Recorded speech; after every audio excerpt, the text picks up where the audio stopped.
Bonjour à tous, bonjour à toutes. Merci de nous retrouver sur le média du développement Kavi Média et merci d'être des nôtres dans cette émission le scanner qui vous parvient du lundi au vendredi quand il est 9h jusqu'à 10h30. Merci de nous suivre sur l'ensemble synchronisé une fois encore sur notre site d'information siaminfo.com. Merci de nous pratiquer via notre application mobile Kavi Média disponible sur Play Store et App Store. Au menu de ce matin, le rêve de la Guinée pour la CAN 2025 de nouveau brisé. Cette fois sur le rectangle vert. La Guinée qui avait manqué son organisation il y a quelques mois a aussi perdu son dernier match alors qu'il ne lui suffisait que dans un seul point. Les Typhon Stars de Tanzanie ont mis fin aux espoirs guinéens en s'imposant à domicile 1-0. Une qualification historique pour la Tanzanie qui n'était pourtant pas favorite sur papier. Le Sili national termine sur une note d'insatisfaction et de grande déception pour tout un peuple. Le Guinguisso n'a pas triomphé et même trois sélectionneurs, Kabadjawara, Charles Pakile et Michel Dussier, n'ont pas suffi pour que le Sili se qualifie. Retour sur ce match de toutes les frustrations avec l'équipe du scanner.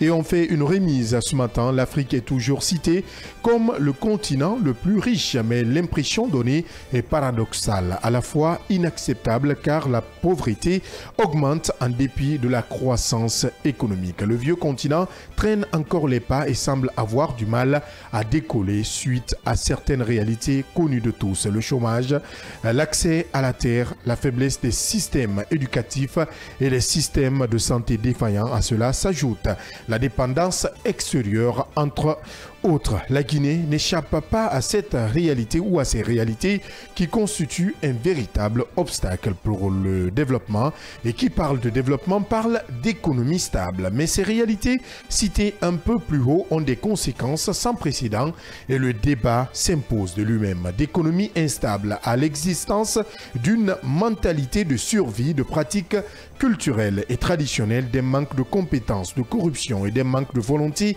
politique. Le scanner donne la parole à un homme qui croit à une Guinée nouvelle à travers de nouveaux systèmes socio-économiques. Dr Foudé Cissé est notre invité de ce matin. Il est le président du mouvement pour le progrès de la Guinée. Notre invité prestige qui va prendre la parole dans la deuxième partie de cette émission. Voilà entre autres sujets à débattre pour ce mercredi. Installez-vous confortablement. Bienvenue sur le média du développement.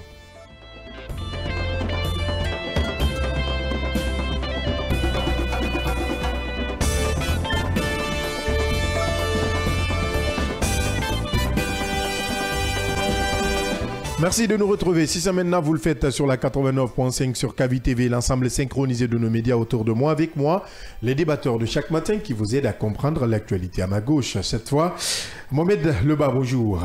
Bonjour Abdallah, bonjour à tous. Ça va ce matin? Non, pas du tout. La voix elle est cassée, hein. Je comprends, hein. Et tu auras toujours la parole, ne t'inquiète pas. Tout de suite tu vas prendre la parole. Bonjour Mohamed Ba, le PM. Bonjour Abdallah, bonjour à tous. Dure matinée, il faut le dire. Hein. Incroyable mais vrai, le Sili national s'incline à l'aller et au retour face à la Tanzanie. Une équipe quand même qui ne faisait pas le poids face à la Guinée, malheureusement. Ça fait très mal. Ouais, très. Une soirée très dure, difficile. Une soirée très courte parce qu'on a eu du mal à avoir le sommeil, ça c'est une réalité. Mais la défaite de la Guinée, on l'a eu, pas en Tanzanie, pas à Dar es Salaam, pas en Afrique de l'Est ou Afrique australe. La défaite de la Guinée, c'est ici, à Conakry. On a perdu depuis Conakry. Et on n'a pas perdu au stade du 28 septembre, ni au stade de Général Lansana Conté. On a perdu le match au niveau dans les locaux de la Fédération guinéenne de football, dans les locaux du ministère des Sports. C'est à ce niveau. On a perdu ce match au niveau de la présidence de la République, au niveau du secrétariat général. Bref, le gouvernement, la Fédération guinéenne de football ont fait perdre la Guinée ce match. C'est ça la vérité. C'est ça, on a l'obligation de le dire. On a cette obligation morale de mettre le doigt là où ça fait mal.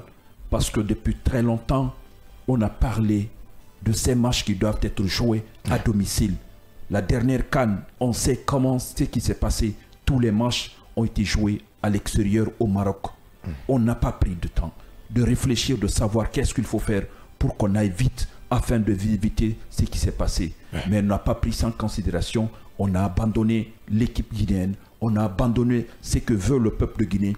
On s'est apaisé beaucoup plus sur ce qui est moins important. On s'est concentré sur des sujets qui n'en valent pas la peine, s'il faut le dire comme ça. Le Sili a perdu, la Guinée a perdu, le peuple est en train de pleurer. Et pourquoi cela? Pourquoi toujours, quand des situations arrivent comme ça, ceux qui sont à la base continuent de se bomber la poitrine, continuent de se taper la poitrine, et puis voilà, rien ne se passe. Et puis on continue encore, très prochainement encore, des milliards vont être débloqués. Pourquoi? Pour des sujets dont les Guinéens ne sauront même pas quel est le départ, c'est quoi, quel est l'aboutissement. Ce qui s'est passé en Guinée, ce qui s'est passé pendant ce match du côté de Dar es Salaam, c'est une insulte à l'endroit du peuple de Guinée à travers ces différents responsables impliqués dans la gestion du football guinéen. Bouba Sampil doit nous expliquer dans les plus brefs délais ce qui s'est passé dans ce processus vraiment lié à ces différents stades. La Fédération guinéenne de football, mais également le ministère qui se dit aussi c'est moi qui paye, j'ai la décision j'ai le droit de prendre telle décision ou telle autre décision,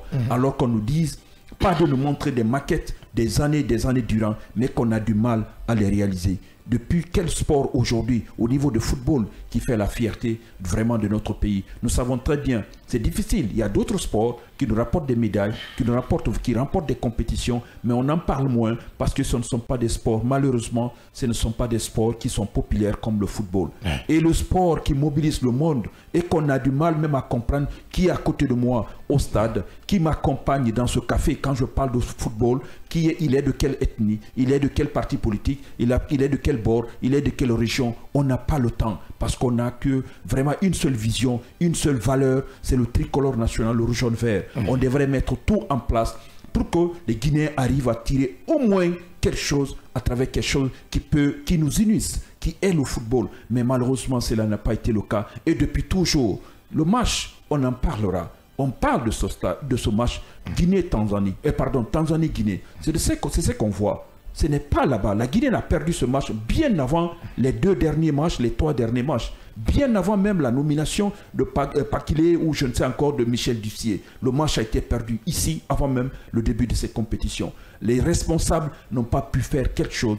Ils n'ont pas pu bouger le petit doigt pour vraiment prendre des décisions courageuses, pour prendre des responsabilités qu'il faut. Prenons un exemple, juste, je peux en citer plusieurs autres. La maison de Selou Dalen, quand on a dit on veut construire une école là, en un laps de temps, les enfants sont partis là. Pourquoi du côté de ces stades-là, on ne fait pas quelque chose? Pourquoi on donne ce stade qui est dédié pour le football, on ne fait rien? On donne à un monsieur pour faire du spectacle. Il y a eu beaucoup plus de spectacles culturels que de football dans ce stade, alors que ce stade a été mis en place pour le football. Qui a pu lever le petit doigt? Depuis le pouvoir d'Alpha Condé jusqu'à aujourd'hui, ceux qui sont venus, ils ont pris l'engagement de pouvoir faire mieux. Si vous prenez l'engagement de faire mieux que celui qui est là, vous avez l'obligation d'aller jusqu'au bout. Si vous ne le faites pas, vous avez des comptes à rendre. Vous-même, vous ne pouvez pas vous regarder dans le miroir et que vous soyez fiers de vous-même. Il faut qu'on parle des choses telles qu'elles sont. Si on ne peut pas parler les choses telles qu'elles sont, on est en train de mentir au peuple. On est en train de se tromper. Le match d'hier, c'est incroyable ce qui s'est passé. Bien. On peut tout accepter qu'on arrive à perdre de la sorte. Ce qui est en train de se passer, il est temps qu'on arrive à comprendre qui fait quoi, qui est en train de traîner le football guinéen dans la boue. Parce que trop, c'est trop. Ça ne fait que durer, ça ne fait que prendre du temps et qu'on essaye de nous laisser dans la boue. Ça, cette fois-ci, il faut qu'on aille plus loin parce que trop, je le répète et je le dis, je continue à insister là-dessus, trop, c'est trop. Trop, c'est trop. Mohamed Leba, 3 sélectionneurs pour une qualification qui n'a malheureusement pas été obtenue. Le Sili s'arrête donc là avec une très grande déception. Nous avons suivi le match, même les commentateurs étaient quand même surpris. Un seul point suffisait au Sili, malheureusement, qui n'a pas su profiter de l'occasion. Quoi qu'on puisse dire du déroulement, de ce qui s'est passé avec quelques erreurs administratives, le Sili sur le rectangle vert n'a pas fait l'affaire. La réussite ne s'improvise pas, il faut quand même le dire. Elle se construit par des investissements. Vous le savez, c'est vrai que d'aucuns vont voir le match d'hier, mais le Sili était bien avant éliminé en sursis. Non, arrêtons ça. Non, Abdallah, ne soyons pas assez alarmistes. On n'est pas alarmiste. Si, on est alarmiste là. Le Sili... Vous étiez quand même hier très optimiste dans ce studio, Mohamed Leba. Je ne peux pas quand même comprendre que vous puissiez dire aujourd'hui vous n'êtes pas joueur. Vous ne pouvez pas comprendre cela. Allez jouer à Bernabeu ou au Camp Nou et espérer gagner. Vous allez comprendre là, que le domicile... Hier, tu n'as pas rappelé que le domicile était éliminé. C'est ce que je vous dis. Que le domicile, que ça compte beaucoup dans le football. Vous allez comprendre que l'équation, au fait, disons que la hiérarchie a juste été respectée dans ce groupe-là. Ceux qui ont été éliminés, les pays qui sont éliminés dans notre groupe, le groupe H, ce sont des pays qui jouent leurs matchs à l'extérieur.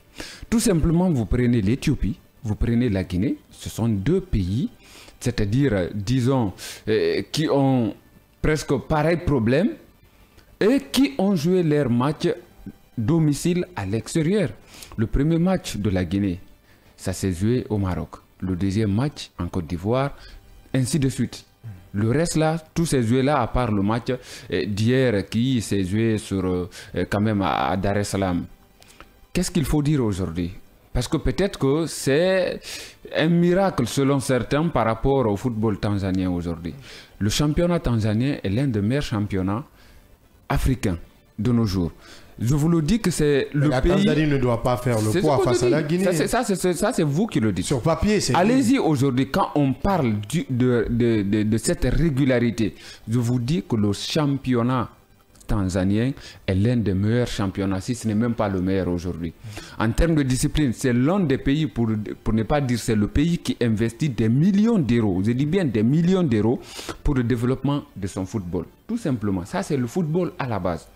C'est ce que la Guinée, il y a un moment, il y avait eu cette révolution. C'est pourquoi, au niveau de toutes les catégories, même au niveau des clubs, vous pouviez retrouver 3 clubs, c'est-à-dire en campagne africaine. Mais aujourd'hui, vous avez vu qu'il y avait même eu une diminution.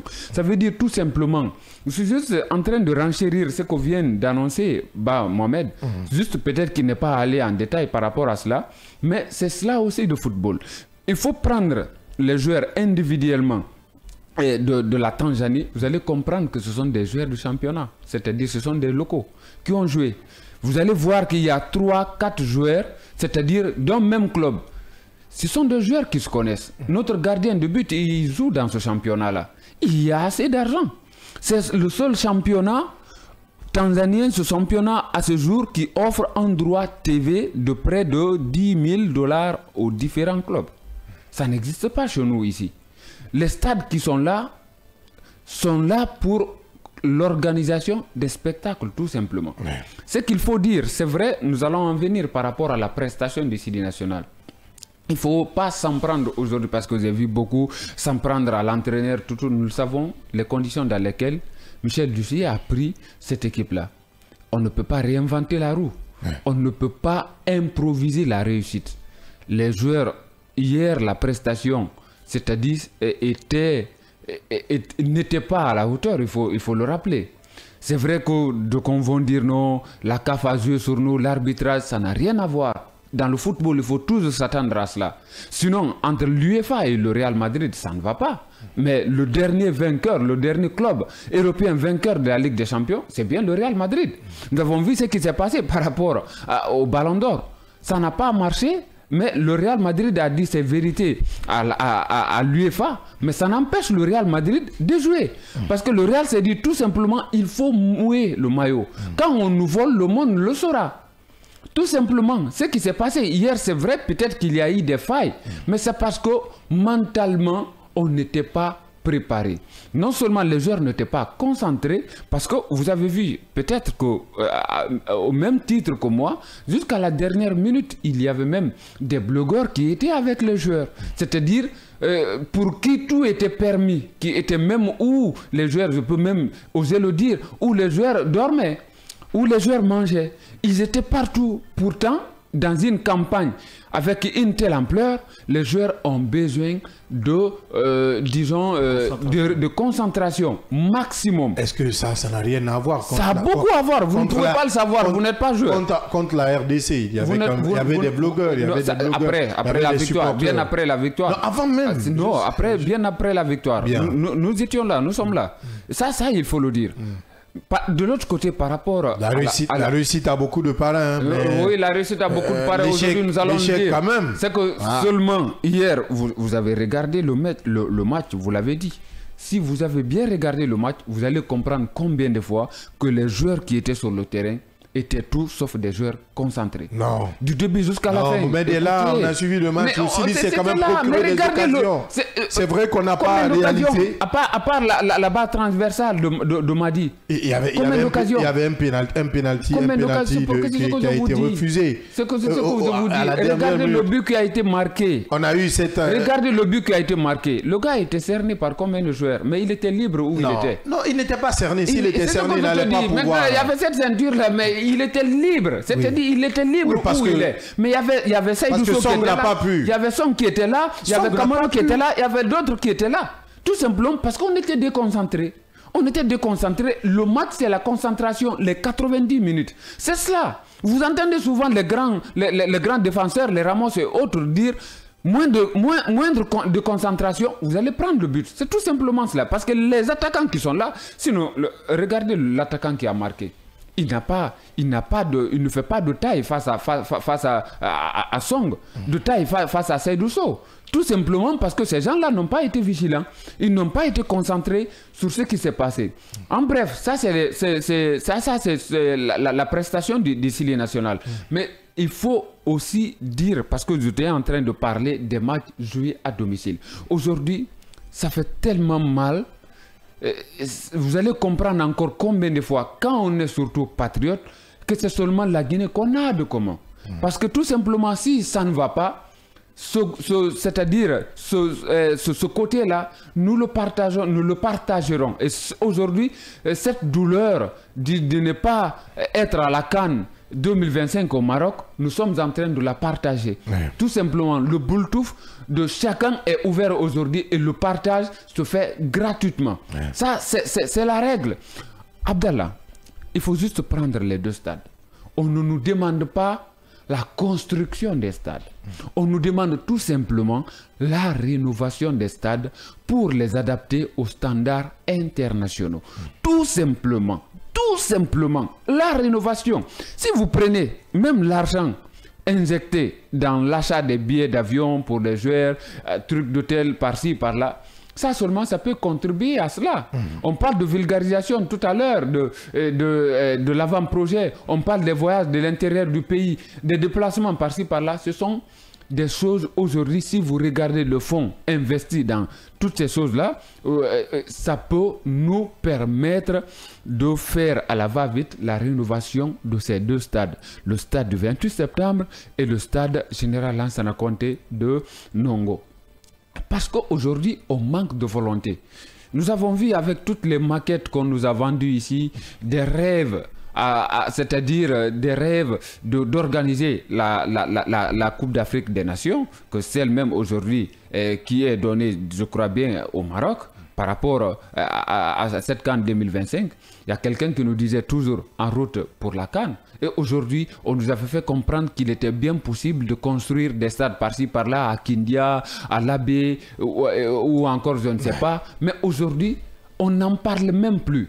On est incapable de rénover de simples stades, une simple rénovation. On ne parle pas de la construction, simple rénovation.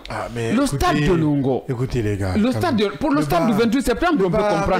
C'est parce qu'on refuse. Mais écoutez, même si on avait des stades homologués, aujourd'hui je ne vous comprends pas dans cette émission. Mais Abdallah, c'est parce que tu ne sais pas. Attendez, on va se comprendre. Même si on avait des stades homologués, le dernier match, ça allait être en Tanzanie. Mais maintenant, là, les autres matchs, il y a ici rencontre. On va se comprendre. On se comprend, hein? Le match à enjeu, c'était le dernier. On avait besoin d'un nul.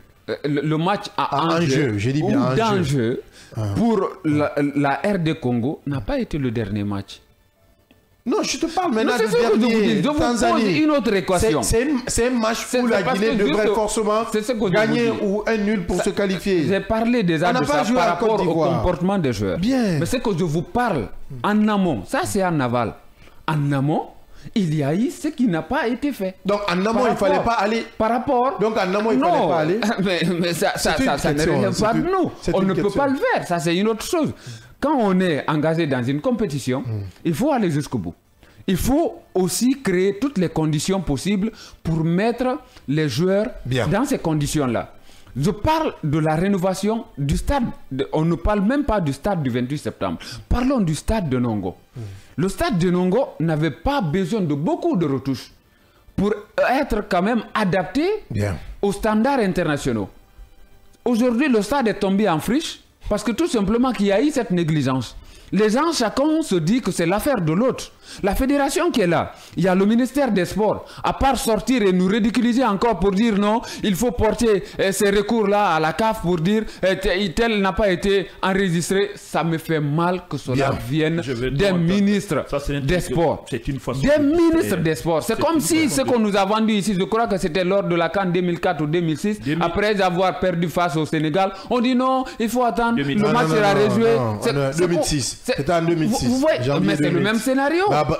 C'est le même scénario, juste peut-être pour permettre aux uns et aux autres de mettre ou de remettre de l'eau dans leur vin. Mais ça me fait mal que cela vienne des dirigeants de notre pays. C'est comme si on ne sait pas où le bas a blessé, où il faut trouver des failles, où il faut comment tirer aujourd'hui des leçons de tout ce qui s'est passé et faire à la va-vite. Parce que imaginez quand même, Abdallah, toutes les catégories, Sili national, toutes catégories confondues aujourd'hui, on n'ira nulle part. Pas Sili U17, U20, I-Senior, Sili Senior, pardon. Personne n'ira assister à une compétition ou participer à une compétition. On va tous rester ici. Peut-être que ça va nous permettre de revoir les choses, restaurer tous les paramètres possibles aujourd'hui pour qu'on puisse jouer le match à domicile. Ça compte beaucoup. Vous avez vu hier le stade Benjamin Paka de Dar es Salaam qui était plein à craquer parce que tout simplement les gens étaient mobilisés pour cette cause-là et finalement ça a payé. Le 12e homme, le public, c'est pas pour rien on a dit le 12e homme. Ça compte beaucoup en matière de football. Ce qui est déjà compris, ça fait mal et ça fait très mal. On va aller avec quelques réactions d'auditeurs et de téléspectateurs avant de recevoir notre invité prestige, l'infatigable communicant du CNRD, du général Mamadi Doumbouya, l'enfant de Bourama Samaya, M. Sula Rukens, qui nous dit Abdallah, un grand merci au peuple de Guinée. Le football circule avec son cortège match nul, défaite et victoire. Je demande à mon général généreux de dire à la Fédération guinéenne de football de tout faire pour suivre notre requête pour la situation du numéro 26 tanzanien.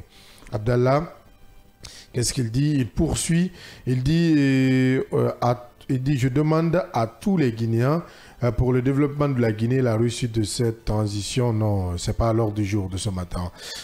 En tout cas, il faut le dire. Il dit à la fin de la transition du CNRD, mon général d'armée, Mamadi Doumbouya, construira 4 nouveaux stades qui répondront aux normes de la CAF, signé le communicant. Bon. En attendant de voir, les promesses restent les promesses. Salut mes chers journalistes, c'est avec un cœur serré que je condamne l'État et la Fédération. Par rapport à l'échec du Sili national, le football ne peut pas évoluer sans les infrastructures sportives dignes de nom. Bref, cette défaite est inadmissible. Que Dieu sauve la Guinée et les Guinéens. Mando depuis Dabondi qui nous écrit. Salut les hommes de bonne foi. Cette défaite est une insulte pour les joueurs du Sili, des joueurs qui jouent en Occident face à des joueurs locaux. Nos joueurs locaux allaient faire mieux que ça, mais nos joueurs ont joué comme des amateurs. Signé Mamadou Saliou. Alpha Zidane Diallo, notre ambassadeur. Bonjour à l'équipe. Bonjour Abdallah. Bonjour à l'équipe des chroniqueurs. Bonjour chez moi. Diguiwel Sedam Miti. d'Alaba. La Guinée est un pays au rendez-vous manqué. Et depuis l'aube des temps, nos dirigeants, politiquement parlant, nous ont toujours bernés. Tantôt, on nous donne des engagements et après, ils viennent renier cela. Côté footballistique, vous aviez vu comment la fédération guinéenne a été installée. Et c'est avec cette fédération que vous attendez un résultat, n'y pensez pas. Regardez comment les Tanzaniens étaient prêts pour ce match d'hier. Les gars sont passés par 1001 manières pour accéder à la victoire. C'est cela on appelle une fédération, une nation. Alpha Zidane Diallo. Bonjour, le scanner. Et c'est Hadi Touré depuis Dabondi 2, la Figui Foot. L'actrice principale de l'élimination de la Guinée, c'est le président qui ne voit pas plus loin que le bout de son nez, qui a déstabilisé l'équipe. C'est le début de notre élimination. La requête sur le numéro 26 n'est qu'une farce. Insister dessus sera la honte à la fin.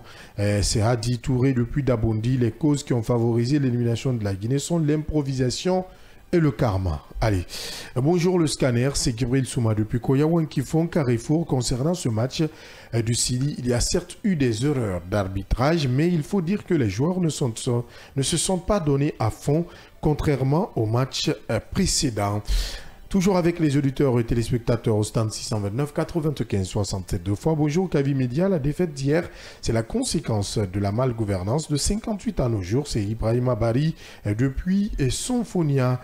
Et toujours notre Djambouria. Salam à vous et salam à mes parents de Dalaba, Dinting Djambouria, d'Ankama, dans mon village natal. Toutes les catégories n'iront pas à la CAN.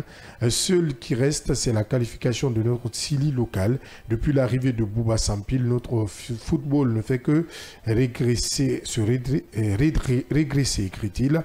Mais ce Girassi, c'est Girassi qui me fait pitié. Mamadou Alpha Djambouria depuis Koloma, qui écrivait ce message. Une pause. Derrière, nous recevons notre invité prestige. Avec lui, nous allons parler évidemment du développement en général, de quel système socio-économique pour amorcer un véritable développement en République de Guinée.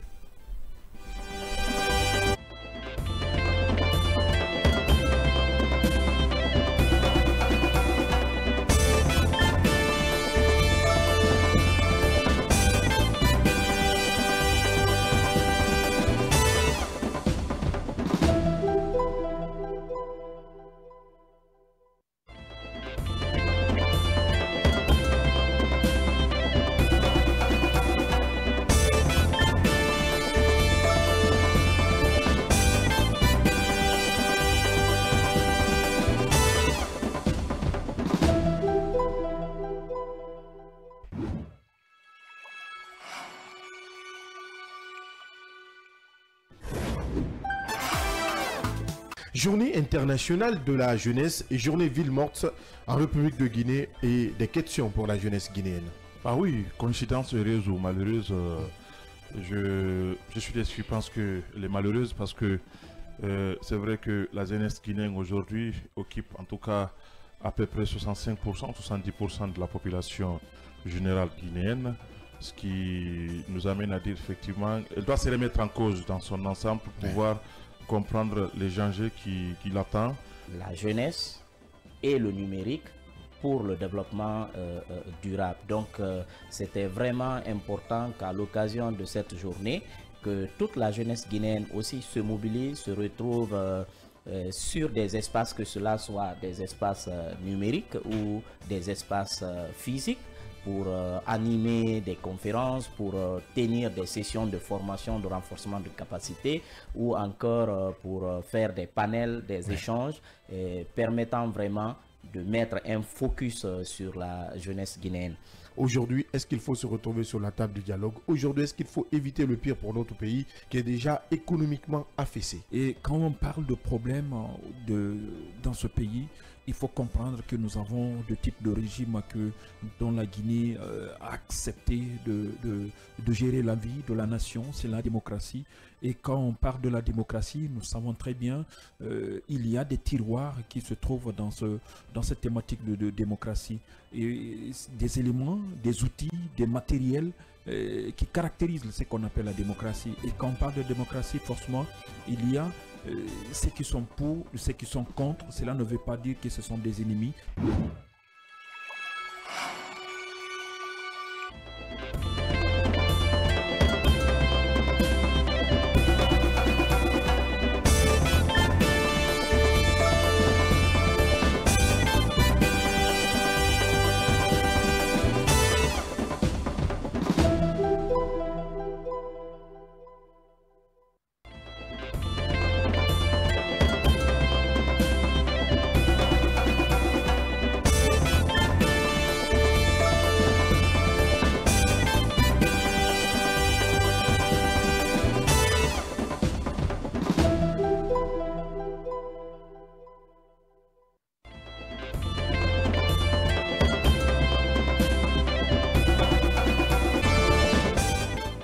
de nous retrouver. Merci de nous retrouver dans la dernière partie de cette émission, le scanner de Kavi Media, qui vous parvient du lundi au vendredi quand il est 9h jusqu'à 10h30.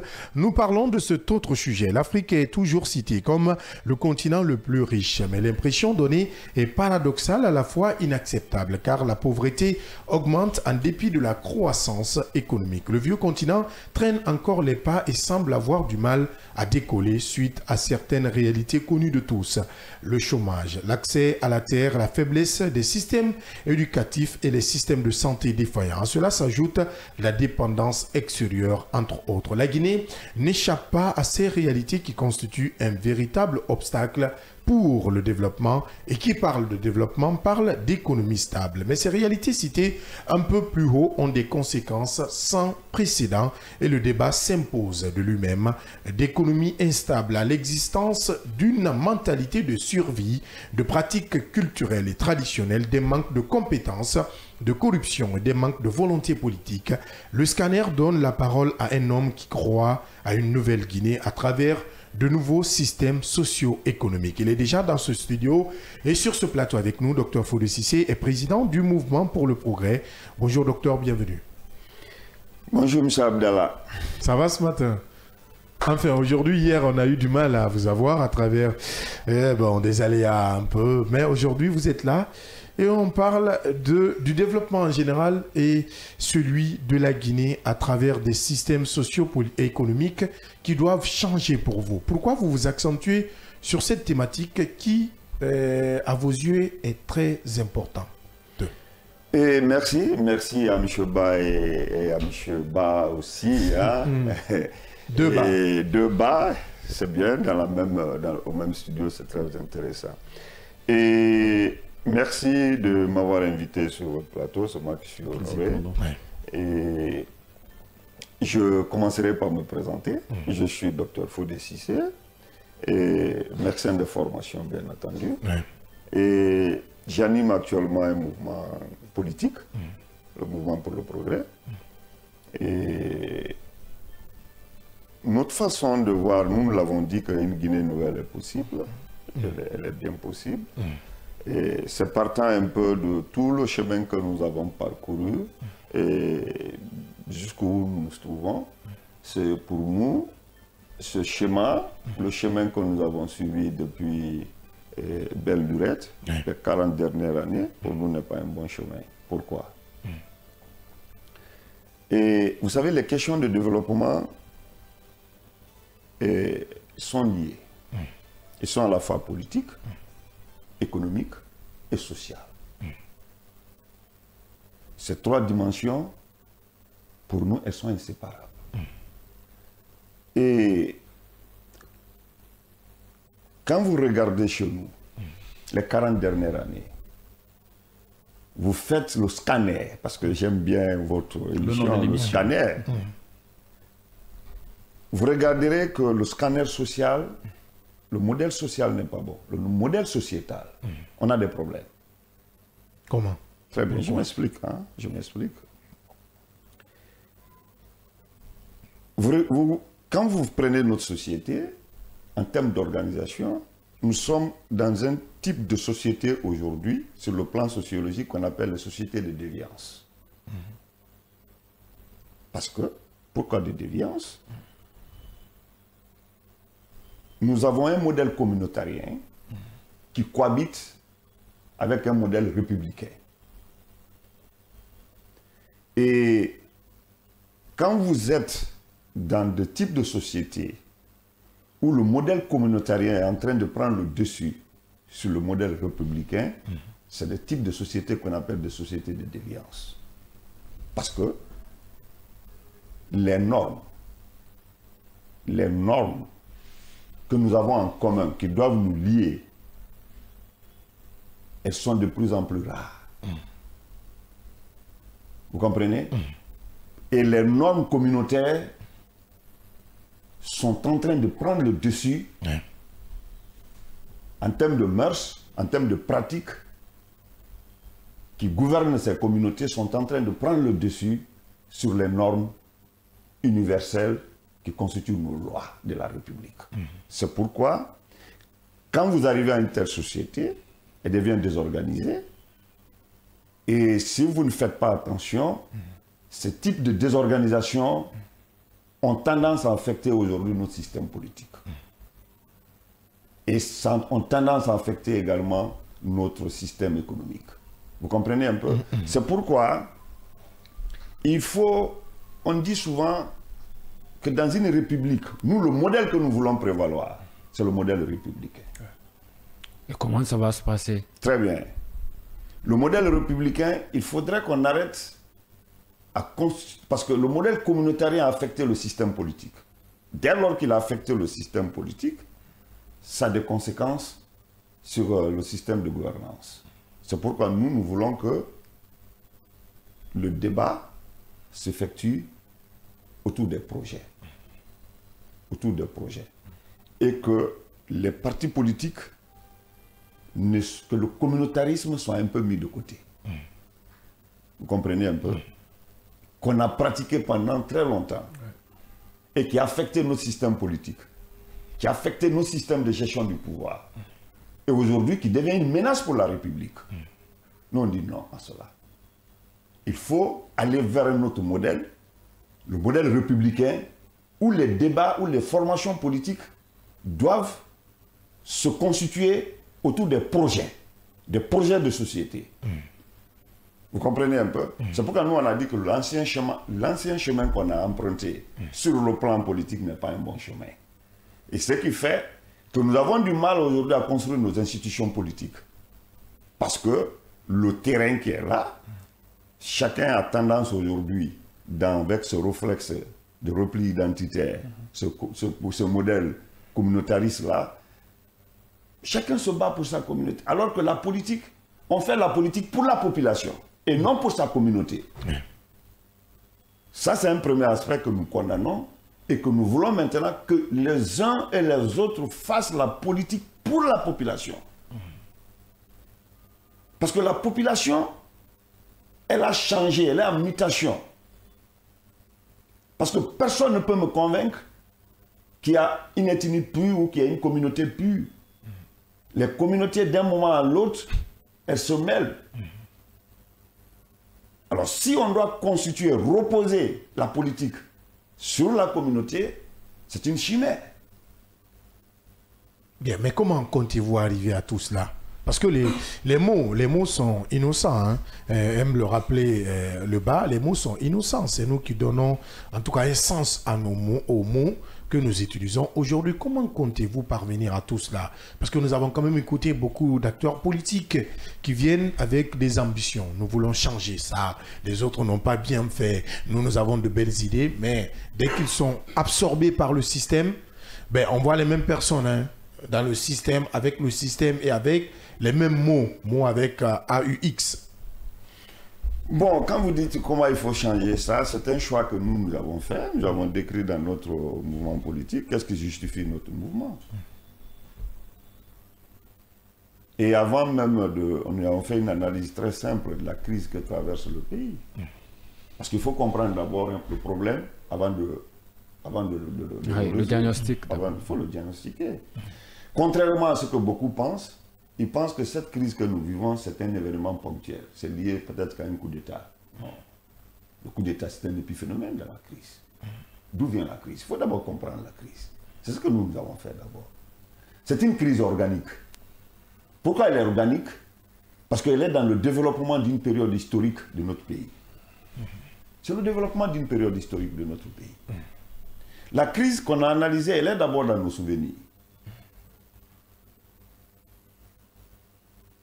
Nos mauvais souvenirs, nos communautés de mémoire, les pages sombres que nous avons héritées de notre histoire politique agitée. Ces pages sombres ont divisé les familles, ont éloigné les communautés les unes des autres. Et elles ont créé un état d'esprit, une façon de voir, le repli sur soi. La crise est à ce niveau d'abord, il faut la comprendre. Pourquoi les gens se sont repliés les unes sur les autres? La crise également, nous l'avons analysée, elle est dans l'observance est-ce que la laïcité, notre laïcité, est-ce qu'elle est bien observée? Elle est réelle. Elle est réelle. Notre laïcité. Oui. Aujourd'hui, quand vous questionnez-vous un peu, vous cherchez un bâtiment à Conakry, on vous demande quelle est votre religion ou quelle est votre ethnie. Vous savez, l'impact de ce communautarisme-là est en train même d'agir sur notre laïcité. On vous dira aujourd'hui mosquée telle, mosquée telle, mosquée telle. La crise à ce niveau. Ah ben, en quoi est-ce qu'aujourd'hui cela affecte quand même le système économique, par exemple, de notre pays? Oui, j'en viens maintenant. J'en viens progressivement. J'en viens progressivement. Pourquoi ça affecte? Vous voulez faire un lien de causalité entre le système si économique? possible, bien sûr. Ok, bien sûr. Parce que tout ça, les conséquences de tout ça, c'est quoi? On arrive à la gestion de l'État. La gestion de l'État, c'est très important. Parce que c'est l'espace de décision. Chacun se bat pour conquérir l'espace de décision. Et quand vous venez, les conséquences de cela sur l'État, l'État devient net. Les cadres ne sont plus choisis sur la base rationnelle. Les compétences ne sont plus questionnées. Parce que c'est au niveau de l'État qu'on définit l'efficacité, les politiques publiques, qu'on fait la mise en œuvre des politiques publiques. Mais quels sont ceux qui font la mise en œuvre des politiques publiques? Ce sont des cadres. Mais est-ce que ces cadres sont choisis sur la base des compétences? Il faut questionner ça. Si les cadres sont choisis sur la base de partisans, est-ce qu'il est de nous? Est-ce qu'il est dans notre esprit? Vous comprenez un peu? Ça veut dire que l'État devient désorganisé. Les politiques publiques qu'on a définies, sectorielles qu'on a définies, pour répondre aux questions de santé, aux questions d'éducation, aux questions économiques, ces politiques publiques ne sont plus au rendez-vous. Le détournement s'installe au niveau de l'État. L'État devient en quelque sorte une caisse de propagande politique. Et qu'est-ce qui est au rendez-vous de tout ça? C'est les inégalités, c'est la pauvreté, c'est le sous-développement qui est au rendez-vous. Docteur, je suis d'accord avec vous sur l'ensemble de ces points dont vous êtes en train d'énumérer, les problèmes dont souffre la Guinée aujourd'hui. Vous l'avez notifié, vous l'avez souligné, insisté là-dessus. Le coup d'État qui s'est passé n'est qu'un élément de problèmes dont vivent les Guinéens depuis un certain temps. Parler de la communauté dans les partis politiques, c'est une évidence, c'est une réalité que nous vivons depuis des décennies. C'est quelque chose qui est rare, qui est réel pour tout le monde. Ça se dit à tous les niveaux dans notre pays. Ce problème, il est là. On vit avec. Ceux qui sont censés pouvoir remédier à cela, qui sont des présidents des partis politiques, des gens qui ont des mouvements, bref, des gens qui sont appelés à gérer les affaires de la cité, on se demande, est-ce qu'ils sont à mesure de pouvoir changer quelque chose par rapport à cela? Il ne suffit pas de poser le diagnostic, comme vous l'avez dit, mais la capacité de pouvoir trouver le médicament qu'il faut. Vous êtes médecin, le médicament, le problème majeur, c'est trouver d'abord, poser le diagnostic, savoir le problème est à quel niveau. Si c'est un problème de cœur, quelle est la partie du cœur qui est en train de souffrir réellement? Est-ce qu'on prend le cœur globalement, telle partie de l'organe, ainsi de suite? Ceux qui sont censés nous convaincre, nous orienter, gérer les affaires de l'État, est-ce que depuis qu'on a commencé à parler de république dans notre pays, jusqu'à la nouvelle génération, est-ce que nous avons des cadres aujourd'hui qui sont capables de sortir la Guinée de cette situation dont nous déplorons tous aujourd'hui? Ah bien sûr, il y a des cadres. Oui, il y a des cadres, mais le problème est réel toujours. S'il vous plaît. Oui. Et je pense que nous l'avons dit, nous l'avons posé le problème très simple. Tout ce que vous venez d'énumérer là, tout le monde est conscient de ça. Ouais. Pour nous, nous avons dit que ce chemin que nous avons emprunté pendant plus de 40 ans n'est pas un bon chemin. Vous êtes anonyme, tout le monde dit que ce n'est pas un bon chemin. Si on est d'accord que sur le plan économique, ça ne va pas, on est d'accord que sur le plan qu'il y a des divisions communautaires un peu partout qui ont affecté, on est d'accord sur ça. Si on est d'accord sur ça, ça veut dire que ce chemin n'est pas bon. C'est pourquoi nous, on a dit dans notre mouvement, il faut emprunter un autre chemin. C'est quoi ce chemin? Alors, ce chemin, pourquoi oui, ce chemin? Oui. C'est ce que je veux vous dire. D'abord, quel chemin et pourquoi ce chemin? D'abord, on ne sait pas c'est quel chemin d'abord. Pour le moment, on a connu. J'ai dit, traçons ensemble un nouveau chemin pour l'avenir de notre pays. Parce que l'ancien chemin qu'on a pratiqué n'est pas le bon. Pourquoi le nouveau chemin? La première raison, la société est en mutation. Elle est en mutation. Elle a toujours été presque. Elle est en train de muter. Et les jeunes gens aujourd'hui ont conscience que rester dans cette division ne sont pas bons. Ils veulent faire avancer leur pays. Ils ont de l'ambition, ils ont des projets. Qu'est-ce qu'ils demandent aujourd'hui? Qu'elles soient mobilisées autour des projets qui ont du sens et des perspectives. C'est la première raison. La deuxième raison, les jeunes gens ont conscience aujourd'hui que ce qui nous a divisés, les mauvais souvenirs qui nous ont opposés, ne sont pas abordés. La résolution de ces mauvais souvenirs ne sont pas abordés. C'est la deuxième raison. Il faut l'aborder pour qu'on puisse oublier ça et qu'on se focalise sur des projets. Mais c'est devenu le fonds de commerce et sur ça certains surfent pour toujours diviser les gens. Mais pourquoi ne pas l'aborder? Pour qu'on se concentre sur l'essentiel, qui sont les questions de développement. Mais comment l'aborder? Quelle est la stratégie mise en place pour l'aborder afin de réussir vraiment? Il ne suffit pas de l'aborder. Mais comment l'aborder? C'est ce qu'on appelle la résolution des questions mémorielles. Il faut développer une politique mémorielle.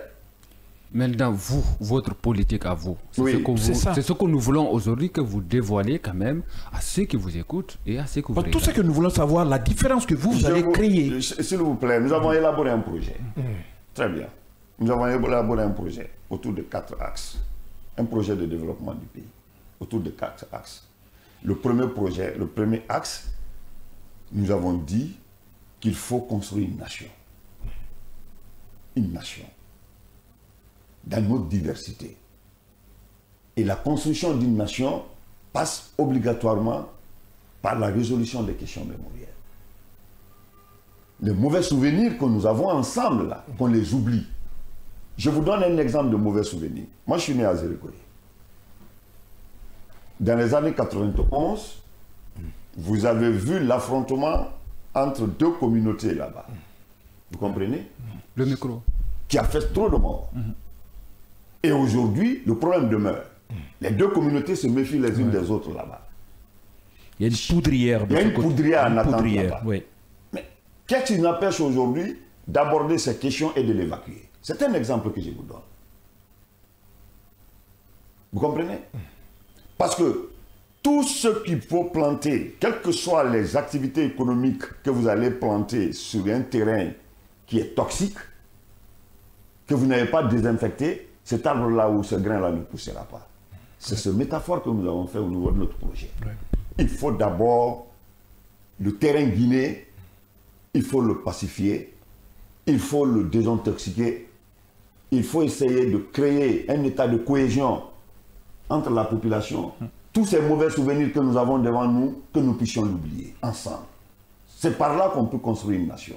Ça, c'est le premier axe. C'est le premier axe. Oui, le micro. C'est le premier axe de notre projet. Faites monter. C'est le premier axe de notre projet. Bien. Maintenant, une fois que ce terrain sera désintoxiqué, qu'on aura débarrassé de haine, de cohésion, on aura installé la cohésion nationale, tout ce qu'on plantera sur ce terrain-là, ça va donner. Avant de planter quelque chose sur ce terrain qui va donner de bons produits, de bons fruits, de bonnes plantes, qu'est-ce qu'il faut faire pour y arriver d'abord? Parce que c'est facile de dire qu'on va nettoyer, ça ne va pas. Il y a une poudrière un peu partout dans certaines localités du pays. Le problème existe, il y a le côté social, le côté économique. Nous, quand on vient, on va régler ça, on va faire ça. Et puis là, ça va bien pousser. Maintenant, c'est de nous dire, docteur, attendez. Parce que la partie, elle est très importante pour le peuple de Guinée. La partie, elle est très importante. Non, déjà, on est arrivé chez vous, on est arrivé au niveau des fruits plantés, que ce que nous allons planter va bien pousser. Mais avant qu'on ne plante là, on veut savoir que le terrain est bien fertile. Et quels sont les ingrédients que vous allez mettre? Est-ce que vous allez nous mettre de l'engrais importé ou bien de l'engrais local que vous allez mettre là? Mohamed, avant l'engrais d'abord, quel type de plante pour quelle terre? Eh bien voilà. Allez-y doucement. Le concept est venu de moi. Ah oui, on vous accompagne. On vous accompagne. S'il vous plaît. D'accord. On va aller pas à pas. Vous allez me comprendre tout à l'heure. Allez-y. C'est moi qui ai métaphoré on le vous écoute, projet. docteur. J'ai dit le premier axe, c'est la construction d'une nation. Une nation, il faut d'abord la comprendre. Qu'est-ce qu'une nation? Parce que les gens comprennent mal la définition d'une nation. Une nation n'est pas une culture. Une nation, elle n'est pas une ethnie. Une nation n'est pas une langue. Alors une nation, c'est quoi? Beaucoup de gens ne comprennent pas. Une nation, elle est spirituelle. Elle est dans le passé et le présent. Le passé, c'est pourquoi certains disent que c'est une âme. C'est nos souvenirs que nous avons hérités de notre passé, que nous sommes en train de perpétuer s'ils sont bons. Mais si les souvenirs sont mauvais, c'est très compliqué de vivre ensemble. Alors c'est pourquoi on dit la nation, c'est une plébiscite de tous les jours. Ça veut dire que si vous n'avez pas de bons souvenirs ensemble, vous ne pouvez pas vivre ensemble. C'est pourquoi on dit la nation, c'est une âme. Elle est dans le passé, elle est dans le présent. Pourquoi le passé, c'est le souvenir. Pourquoi le présent, c'est le consentement que vous avez de vivre ensemble. Ce consentement-là, tu ne peux pas m'obliger de vivre avec toi. Ouais. Si vous voyez que nous vivons ensemble, c'est parce que nous avons des bons souvenirs ensemble. D'accord. Si vous avez de mauvais souvenirs ensemble, vous ne pouvez pas vivre ensemble. Alors, la notion de nation a été mal interprétée dans notre pays. On n'arrive pas à la comprendre. Docteur. Vous comprenez? Oui, on vous comprend. C'est pourquoi, si nous n'arrivons pas, il y a des différentes communautés qui cohabitent ensemble. Nous sommes là. Mais si vous voulez qu'on arrive à la nation, à avoir la cohésion nationale, il faudrait que les mauvais souvenirs que nous avons ensemble, que nous les oublions. Comment? Mais comment? C'est pourquoi j'ai dit il faut aborder les questions mémorielles. Il faut l'aborder. Donc dialoguer. Non, Pas forcément dialoguer. Voilà. Mais là, la stratégie... S'il vous plaît, quand on dit politique mémorielle, quels sont les mauvais souvenirs qui ont fait que les communautés sont opposées les unes des autres? Je vais vous donner un exemple. Parce que je prends l'exemple de la Guinée, j'ai pris l'exemple de la Guinée forestière, vous n'allez pas à comprendre ça. J'ai parlé par exemple de l'affrontement entre en 1991. Et ça se poursuit pendant encore plusieurs années. Hein? Et ça poursuit. Oui. C'est parce que la question n'est pas abordée. Je vous donne un exemple qui est aujourd'hui plus ou moins africain et universel, le génocide rwandais. Comment les gens sont arrivés à s'entretuer entre eux et aujourd'hui qu'ils parviennent à oublier ça. Ils ont mis en place une politique mémorielle. Et chez nous, on refuse d'aborder ces questions mémorielles-là. C'est devenu un fonds de commerce pour certains politiques. Est-ce que ce sont les mêmes réalités? Non. Le Rwanda et la Guinée, est-ce que ce sont les mêmes réalités? Vous et nous, si nous ne comprenons pas qu'est-ce qu'on appelle une nation, c'est très compliqué d'avoir l'approche de résolution du problème. Parce que les souvenirs, les questions de mauvais souvenirs que nous avons hérités, c'est ce qui pose problème de la construction d'une nation. Vous avez donné une définition à la nation tout à l'heure. Et cette définition, je ne dirais pas qu'elle est sectorielle, que ce n'est qu'une partie, ce n'est qu'un prisme, une partie que vous avez pris en compte. Vous l'avez donné beaucoup plus, vous l'avez dit qu'elle est spirituelle, sauf si je me trompe. C'est ça. C'est ça si vous l'avez dit. Alors si vous prenez le côté spirituel comme définition de la nation, vous ne tenez pas compte. Attention, ne va pas, s'il vous plaît. Moi, je ne parle pas de religion. Je ne parle pas. Non, je vous comprends aussi. Moi, ce n'est pas. Attendez, je n'ai pas fini. Je n'ai pas fini. Est-ce que quelqu'un voit l'âme? Ça, c'est de la philosophie. Vous allez sur un autre terrain. S'il vous plaît. La définition que je vous dis là, elle est universelle. Vous pouvez l'interroger. Ceux qui ont fait sciences politiques, je vous envoie au je comprends très bien. C'est Ernest Renan. Vous allez regarder, s'il vous plaît. Vous avez parlé tout à l'heure d'une société de déviance. Oui. J'ai bien compris cela parce que cela quand même se dégage de la sociologie où il y a même une branche. S'il vous plaît, est-ce que vous pouvez me donner votre définition de la nation? Nous, notre définition, ce qui est important aujourd'hui dans ce studio, c'est la définition de celui qui veut gérer ce pays en partie ou totalement, qui est importante pour le peuple de Guinée. Parce que si moi je me donne ma définition de la chose, pourrait n'importe contrarier, mais pour vous beaucoup plus. Tous les pays ont été confrontés à la situation que nous vivons maintenant. Tous les pays, même la France. Situation, coup d'État, je sais pas. Même en Angleterre, s'il vous plaît, je parle des questions de nation. Ah d'accord, je pensais que vous parliez... Les questions de nation ont été posées partout. Vous comprenez? Je vous ai donné le cas rwandais tout à l'heure. À un moment donné, il y a deux grandes communautés. Moi, j'ai fait le Rwanda. Au Rwanda, il y a les Tutsis, il y a les Hutus. Il y a un troisième que vous ne savez pas, c'est les Twa. Le Twa. C'est les descendants des Pygmées. Mais les deux grandes communautés, à un moment donné, tellement que la déviance était là, finalement, ça aboutit à quoi? À une guerre civile. Ouais, malheureusement. Malheureusement, ils se sont entretués. Mais qu'est-ce qu'ils ont fait après le génocide? Ils se sont assis, c'était douloureux. Ils se sont questionnés, ils ont essayé d'aborder ces mauvais souvenirs-là. Ils ont mis en place une politique mémorielle. Et dans la résolution de ces politiques mémorielles-là, la vraie histoire a été écrite. Ils ont affronté ces mauvais souvenirs. Ils ont construit des mémorials. Et quand vous allez aujourd'hui au Rwanda, ces questions-là, même les élèves, c'est enseigné dans les écoles. Que plus jamais ça au Rwanda. Et les enfants ont grandi avec d'autres mentalités. Vous étiez là en 2018? S'il vous plaît. Alors, pourquoi, depuis l'indépendance jusqu'à maintenant, les mauvais souvenirs, les pages sombres de notre histoire politique que nous avons héritées, et vous et moi, on est nés dans ça. Nous avons hérité. Si on n'arrive pas à l'aborder, on n'arrive pas à évacuer ces mauvais souvenirs. Je vous ai parlé le cas des Zéro que moi-même j'ai vécu en 91. Je faisais la 10e année.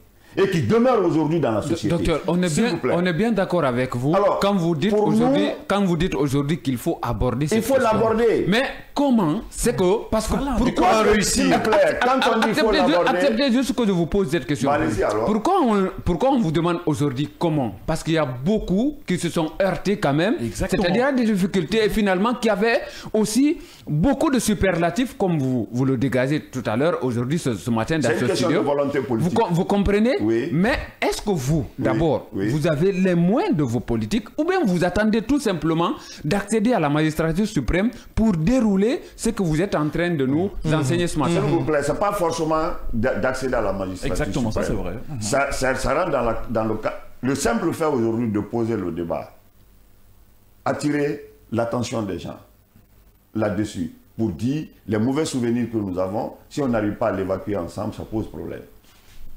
Ça veut dire que même certaines autorités qui sont là, que ce soit nous ou non, ça peut être, les gens vont s'en approprier. Donc vous faites un projet, puis vous, même si vous ne pourrez pas... S'il vous plaît, on n'a pas dit obligatoirement que ce soit nous, mais en parler, à partager notre approche avec les... C'est comme ça qu'on contribue à la construction d'une nation. C'est pas forcément dire que j'ai le levier du pouvoir sur le pouvoir. Quelqu'un peut être au pouvoir, tu lui proposes des idées, s'il s'approprie de l'idée et il fait la mise en œuvre, c'est un acquis dans la construction de la nation. C'est comme ça, nous. C'est pas forcément que nous soyons au pouvoir. Pas forcément. Mais aujourd'hui, soulevez ça. Parce qu'il y a certains qui ne comprennent même pas qu'est-ce qu'une nation. Vous comprenez? Les questions là, chacun interprète aujourd'hui de sa manière. Ces mauvais souvenirs-là. Vous comprenez? Et c'est devenu un fonds de commerce pour certains leaders politiques. Ouais, exactement. Ce qui fait qu'au lieu de l'aborder, pourquoi on va rester toujours bloqué dans cette histoire, nous diviser? Alors qu'il y a des questions de développement qui nous attendent. J'aime bien quelque chose dans votre marche. C'est aujourd'hui s'inscrire quand même dans ce débat concernant le développement. Parce que beaucoup de politiques fuient ces questions liées au développement. Il y en a beaucoup. C'est-à-dire qu'ils sont au rendez-vous des superlatifs. Très bien. J'arrive maintenant. Très bien enchaîné aujourd'hui des verbes et autres. Demain, après, même s'ils ont une petite portion, c'est-à-dire aujourd'hui de pouvoir, vous allez comprendre tout simplement qu'il y aura cette défaillance. Alors, moi, je vous rappelle juste un petit mot. Aujourd'hui, nous sommes quand même en transition. Et vous entendez, au même titre que moi, parler de refondation. Est-ce qu'aujourd'hui, vous pensez que cette politique mémorielle dont vous parlez devrait être inclue dans ce projet de refondation? Pourquoi pas? C'est une occasion. C'est une occasion de l'aborder. Je pense que je ne suis pas... J'ai lu un peu les résolutions du dialogue qui a été effectué. Je pense que quand vous regardez dans le dialogue qui a été effectué à un moment donné, dans les résolutions, ces questions mémorielles ont été soulevées. De l'aborder. Vous comprenez? Ils ont été soulevés. Mais, oui. Maintenant, docteur. Oui. Question mémorielle ou pas, vous avez parlé tout à l'heure de peut-être deux systèmes confondus qui, moi, jusqu'à présent, je n'arrive pas à comprendre le lien. Dire que la société, le comportement de la société peut impacter le développement économique d'un pays. Jusqu'à présent, c'est ce pont que je ne vois pas venir. Je ne comprends pas. Tout à l'heure, vous avez dit que oui, si le communautarisme prend de l'ampleur ou une certaine force, au niveau des grandes instances de décision, on voudra s'accaparer de cela et ça bloque, ça freine le développement du pays. Comment cela est-il possible pendant qu'on a des pays, des monarchies dans le monde qui évoluent? Oui, non, la monarchie, ça c'est autre chose. Bien, c'est pourquoi j'essaie de comprendre. Non, nous sommes dans une république. Quand vous parlez de monarchie, ça c'est autre chose. Les monarchies, ce sont des pouvoirs culturels. Ici, le pouvoir n'est pas culturel. Il ne se transmet pas de père en fils. Pas du tout. Là-bas, c'est leur coutume. Le pouvoir est culturel et il se transmet de père. Même ici, nous sommes dans une république. Le pouvoir, ça se transmet. Le pouvoir est détenu par le peuple. C'est le peuple qui vote et qui te transmet le pouvoir. Dans les tests. Vous comprenez un peu? Et même si l'application, c'est autre chose. Et ce qui nous unit, ce sont les lois de la République. C'est la nationalité. Vous comprenez un peu? À l'origine, comme vous voulez que je réponde à votre question, les questions de communauté est une fonction sociale. Est une fonction sociale. Elle n'est pas... C'est à partir de la division du travail que les questions de communauté sont arrivées. Vous pouvez lire, c'est la sociologie de Durkheim. L'individualisme. Vous comprenez? Une fonction sociale, pourquoi? C'est parce que on peut parler de la communauté des journalistes, la communauté des médecins, la communauté des agriculteurs. Vous comprenez? Mais il a dit, attention, la communauté ethnique, il faut le faire attention. Vous comprenez? Ce qui fait que je disais, si dans une république, les fonctions sociales de la communauté, aujourd'hui, ont tendance à disparaître, vous comprenez? Parce que la fonction, la communauté en tant qu'ethnie, guidée par régie par les mœurs, les traditions, ces traditions varient et les mœurs là varient d'une communauté à une autre. On ne peut pas le faire comme un truc général pour l'imposer à un pays. Ce qui fait que dans une république, le communautarisme est une menace pour la république. Parce que les normes que nous avons en commun, ce sont les lois de la république. Mais ta langue et ma langue communautaire, obligatoirement, on n'a pas ça en commun. Chacun peut garder sa langue, ça peut garder sa pratique, chacun peut garder son truc. Mais ce que nous avons en commun... Maintenant, comment cela affecte l'économie? Mais ça affecte l'économie comment? Je vous ai parlé tout à l'heure de... Si les politiques sont constitués autour de cela, et le système politique est constitué autour de ça. Et c'est avec le système politique qu'on peut conquérir les espaces de décision au niveau de la République. Ça c'est vrai. Au niveau de la République. Si vous voyez maintenant le raisonnement, si le système politique sont affectés par ce communautarisme, et que c'est avec ce système politique qu'on peut conquérir les espaces de décision pour gérer le pouvoir, l'État va se retrouver en face avec et ça sera un État partisan. Vous comprenez? Et quand ça sera un État partisan, ça va, c'est ce que vous voyez aujourd'hui, on dit, l'État est politisé.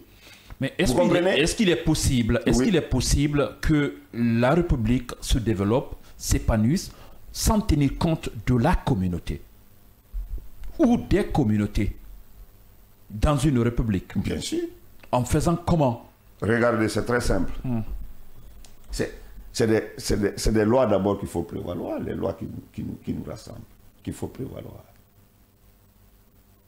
Vous comprenez? Oui. C'est des lois de la République d'abord qu'il faut prévaloir.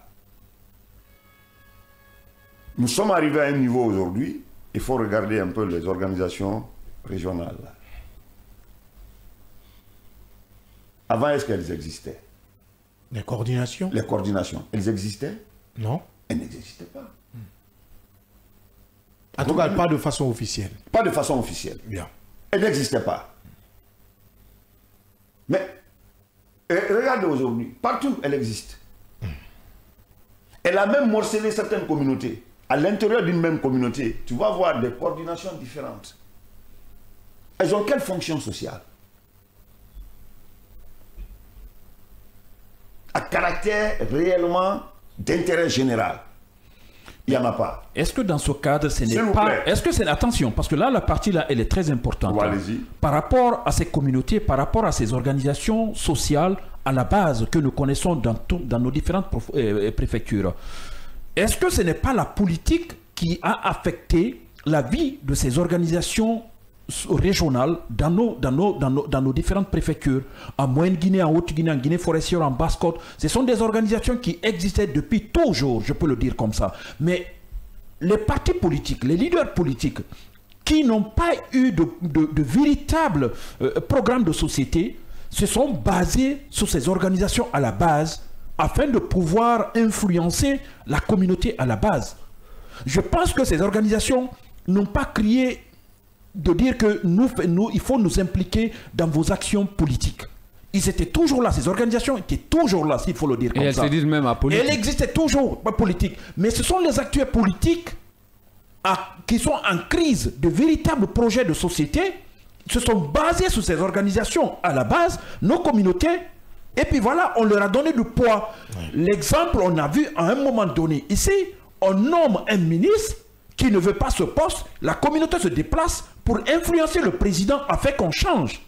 Donc cela veut dire que ces organisations à la base existent toujours, jouent toujours un rôle important, mais dans la communauté. Mais malheureusement, il y a des gens qui veulent être au pouvoir, qui sont venus au pouvoir, qui sont en manque de projet, on pensait qu'ils ne peuvent influencer la capacité de compréhension de cette communauté qu'en passant par ses responsables à la base. Ouais. Voilà, c'est pour ça que j'insistais un peu sur ce point qui est important pour moi, je pense. Vous savez, j'ai dit tout à l'heure, il faut que vous compreniez communauté, fonction sociale, pas fonction politique.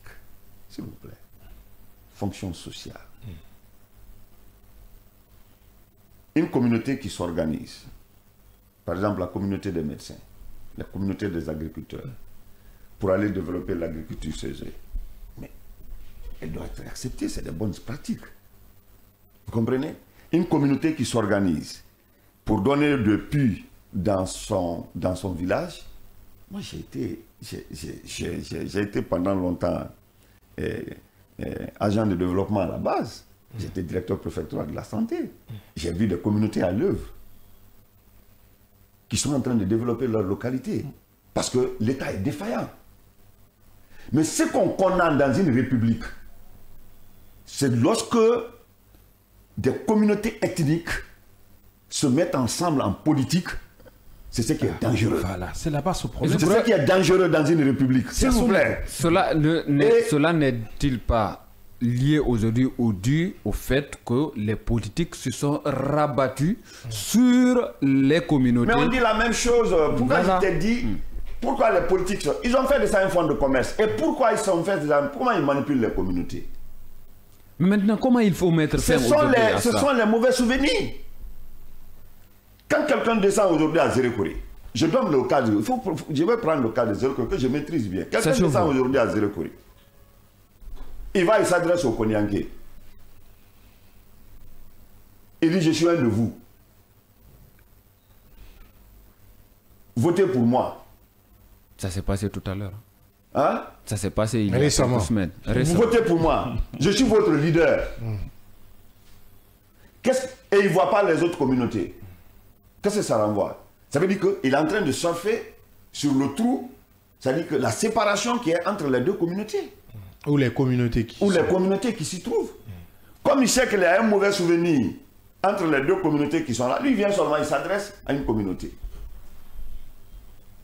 Bien. Donc alors, pour moi, oui. Lorsque les leaders se comportent comme ça, c'est qu'ils n'ont pas de projet. Donc aujourd'hui, vous estimez que les coordinations régionales ne doivent pas exister?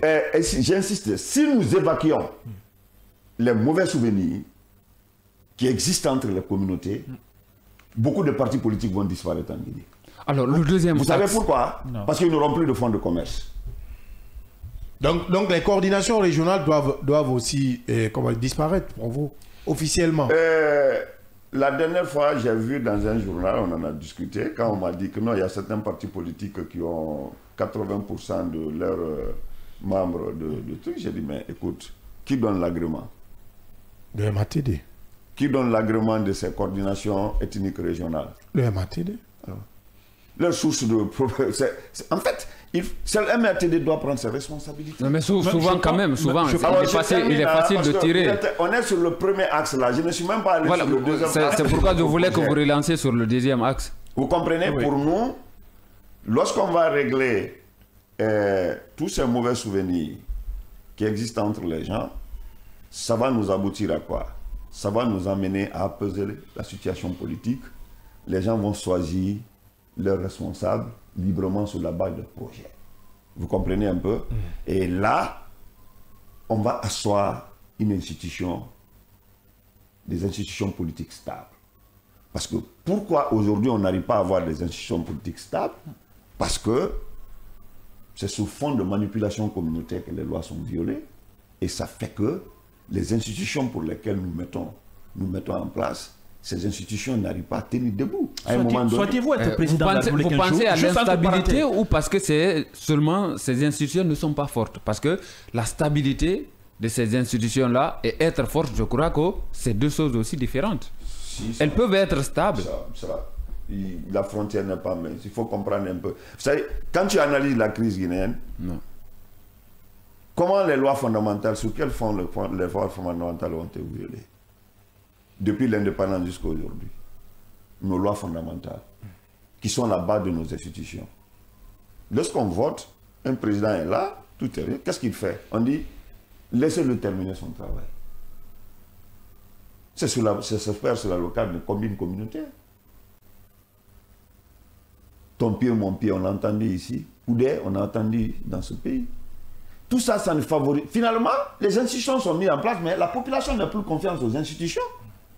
Et quand le président quitte, automatiquement, on dit bon. Oui, c'est parce que c'est parce que ces institutions ne sont pas fortes.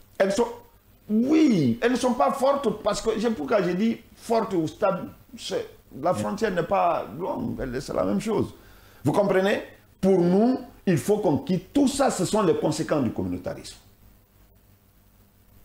Parce que quand quelqu'un qui est là, il se reconnaît à une communauté, automatiquement, les gens font une ceinture autour de lui. Et automatiquement, on fait en sorte qu'il continue sa vie éternellement au pouvoir. Et ce n'est pas normal.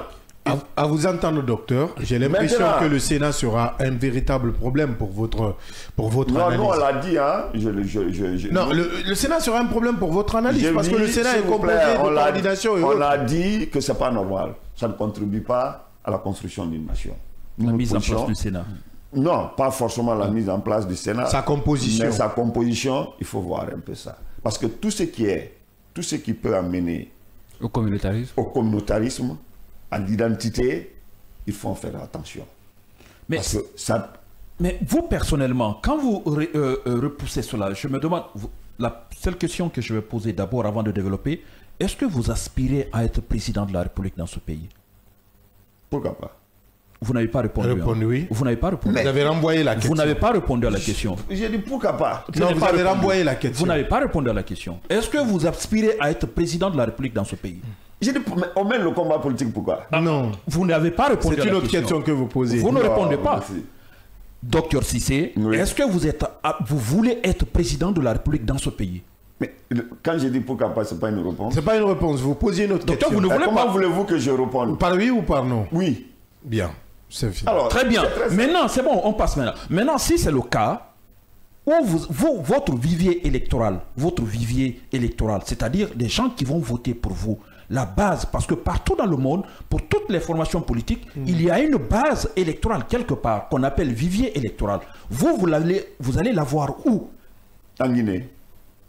Partout en Guinée. Est-ce que c'est à l'hôpital Donka, c'est les médecins qui vont voter? Non, je dis partout en Guinée. Parce que le projet que nous faisons, on veut rester dans le modèle républicain. Moi, je fais la politique pour résoudre le problème des gens. Je ne fais pas la politique pour ma communauté. Même aux États-Unis, ce n'est pas possible. S'il vous plaît, je fais la politique pour résoudre le problème de la population guinéenne. Le projet que nous avons est proposé à la population guinéenne. Votre base. Et je ne suis pas seul. La base électorale. S'il vous plaît. Non, pas forcément. Je ne suis pas seul dans le mouvement. Et quand je dis aujourd'hui que je vais tout faire à mon image, il y a tous les ressortissants de la Guinée qui sont dans mon mouvement. Docteur, là où on est aujourd'hui, docteur, la base électorale. On dit l'élection présidentielle aura lieu le 31 décembre dans ce pays. Oui. Vous allez mettre votre candidature. Oui.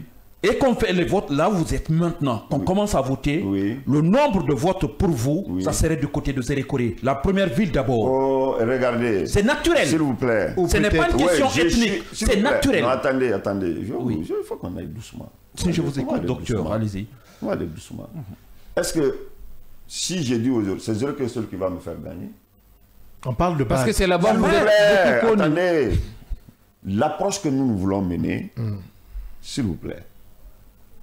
Tout ce que vous dites là, classiquement, c'est accepté.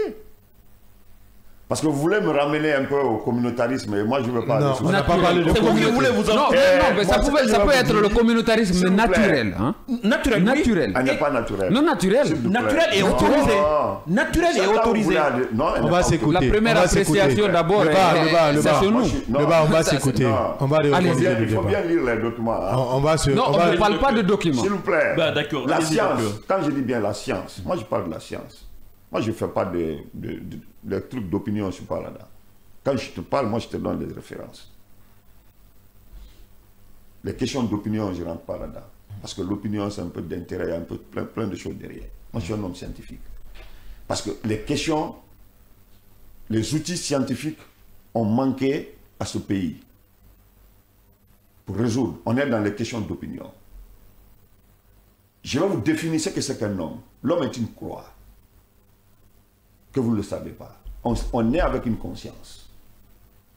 Tout le monde naît dans une famille, obligatoirement. Vous comprenez? Ça, c'est la verticalité d'un être humain. Mais l'être humain se développe aussi dans l'horizontalité. On parle de la même chose. Oui. Alors, quand vous dites la communauté est naturelle, c'est valider le communautarisme. Moi, je ne suis pas d'accord avec ça.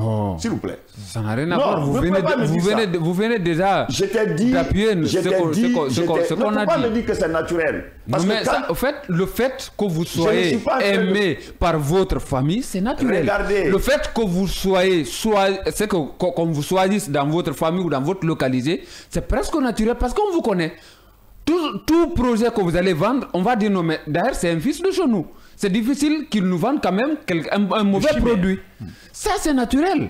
Ça n'a rien à voir avec le communautarisme, avec cette... Voilà, ça n'a rien à voir avec cela. Mais ça, c'est le côté naturel peut-être de cette question liée à la communauté. Je suis d'accord. Quand vous parlez comme ça, là, je suis d'accord. Mais je pensais que vous étiez... Non, c'est pas la même chose. Non, mais moi, je vous ai dit qu'on est sur la même longueur d'onde. Oui, il n'a qu'à nous expliquer. D'accord. Tout à l'heure, le docteur a parlé de communauté. Quand vous allez chercher l'électorat, vous rentrez dans votre famille, vous dites, ok, choisissez-moi parce que. Moi, je ne rentre pas dans les détails. Pour quelqu'un qui est métis, il ira dans sa belle famille demander l'électorat. Il ira dans sa famille paternelle demander l'électorat. Comme vous l'avez dit, tout commence à la source. Et nous sommes en Afrique. L'Afrique a ses réalités qu'il ne faudrait pas oublier. Aujourd'hui, quand vous accédez à des postes de responsabilité, la première initiative de vos familles, c'est de prier pour vous. Que vous le dites ou pas, la famille fait cela. En politique, c'est la même règle qui s'applique. Maintenant, s'il faut changer la donne pour vous, sachez quand même que dans l'esprit des gens, quand je vois Dr Fodé Cissé, qui est mon fils, mon neveu et autres, qui me vend un projet, au lieu de prendre un autre projet identique à celui de Dr Fodé, je préfère mon fils Fodé qui a le même projet qu'Abdallah. En fait, ça c'est purement culturel. Je ne sais pas si vous comprenez un peu. Regardez, j'ai dit, on dit la même chose. Mais moi, dès lors que tu m'as dit que tu ne parles pas de communautarisme, j'ai retiré mon mot. Pour moi, peut-être c'est l'expression communautarisme communautaire. Alors, si vous comme on dit politique. Non, écoutez, c'est pas la même chose. Écoutez, on va revenir au radical communauté. Maintenant, la suffixation ou la préfixation, on laisse tous là. Communauté. On parle de cela. Maintenant, moi, j'aimerais d'ailleurs qu'on parle du deuxième axe parce qu'on s'est beaucoup focalisé sur cette question de communauté. Quel est le deuxième axe, docteur? Nous, le deuxième axe, c'est la mise en place des institutions fortes, politiques fortes. Ceci passe obligatoirement par la régulation du régime politique. Nous, on a prévu dans notre projet, et je pense que l'actuelle constitution va dans ce sens-là, un régime présidentiel régulé pour qu'il y ait l'équilibre du pouvoir. Ils ont tenu compte de la constitution qu'on a mis aussi dans notre truc par rapport à la rigidité et l'intangibilité pour ne pas que ça soit violé. C'est une proposition, mais on veut le voir dans les faits. Vous comprenez un peu? Et nous avons également parlé de l'indépendance de la justice dans notre projet. Il faut réduire le nombre d'instances. Il y a trop de cours. Il n'y en a pas, il n'y en a que 2. J'ai dit, nous, dans les anciennes constitutions, il y avait trop de cours. La cour constitutionnelle, la cour telle, la cour telle. Ah d'accord, ah ok. Moi, je pensais que vous parliez. Nous, dans notre projet également, on a parlé également, il faut qu'il y ait un consensus sur les institutions électorales et les lois électorales. Et diminuer un peu le cycle électoral. Il faut coupler un peu, parce qu'il y a trop de trucs. Mais la partie la plus importante, c'est l'organisation de l'État dans notre projet. C'est là-bas où je vais en venir tout à l'heure. L'organisation de l'État. L'État central. Comment on peut arriver aujourd'hui à dépolitiser l'administration centrale, l'administration publique. Comment il faut le dépolitiser? Nous avons dit que cette administration, elle mérite d'être pensée aujourd'hui et repensée. Parce qu'il y a trop de conflits de compétences. Surtout la loi 056 là, qui fait foi à la création des EPA. Ça crée trop de confusion. Tu vas avoir un EPA qui a les mêmes prérogatives qu'une direction nationale. Oui, bien sûr. Problème de mission. Vous comprenez le problème de mission. Nous, dans notre projet, on a dit qu'on va essayer de mettre en place un bureau de méthode et de stratégie pour repenser complètement l'administration afin que ça soit que les fonctions politiques soient différentes des fonctions techniques. Parce qu'aujourd'hui, notre administration souffre de cela. On ne sait pas à quel niveau se limitent les fonctions politiques. Il faut les différencier. Parce qu'il faut qu'il y ait des techniciens de carrière. Que quel que soit le gouvernement qui va venir, ou le régime politique qui va venir, que ces techniciens ne bougent pas. Ils ont un plan de carrière. Ils doivent rester neutres. Il y a des questions également, aujourd'hui, d'efficacité des politiques publiques. Vous comprenez? Parce que les politiques publiques ne sont pas évaluées. Il faut les évaluer. Voir est-ce qu'il y a un rapport coût-efficacité. Vous avez vu tout récemment dans le gouvernement de M. Bernard, quand il avait parlé de l'évaluation des ministères et autres, vous voyez le tollé que ça avait fait. Ouais. Parce que notre administration n'est pas habituée à rendre compte. C'est une question qu'il faut essayer de résoudre, que nous avons vraiment mis dans notre projet. Il y a également la simplification des procédures. C'est-à-dire administratives. Elles sont trop lourdes. Éviter la tracasserie administrative. Bien sûr, elle est trop lourde. Comment procéder à cette simplification? Pour que nous ayons vraiment des procédures administratives vraiment simplifiées. Et l'un des aspects aujourd'hui dans l'organisation de l'État qu'on a signalé, c'est la décentralisation. Regardez nos collectivités aujourd'hui. Est-ce qu'elles fonctionnent correctement?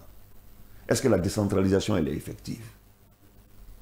Pas pour le moment. C'est à nous de le dire. C'est à vous de nous dire. Elle ne l'est pas. Non, pas pour le moment. Après le nouveau découpage, pas pour le moment. Elle n'est pas, dans le passé, elle n'est pas encore effective. Parce que les maires, même s'ils sont élus, vous allez voir aujourd'hui des maires, on dit, bon, tel maire est de l'opposition, tel maire est de tel. On le prive de ses subventions. Ce qui n'est pas normal. Il ne doit pas, dès qu'un maire est élu, quel que soit son bord politique, qu'il soit dans l'opposition ou non, il doit recevoir ses subventions normalement. Parce que l'administration est très politisée. Elle est très politisée. Ouais. Et quelle est aujourd'hui, est-ce que les maires reçoivent directement leurs subventions? Gros point d'interrogation.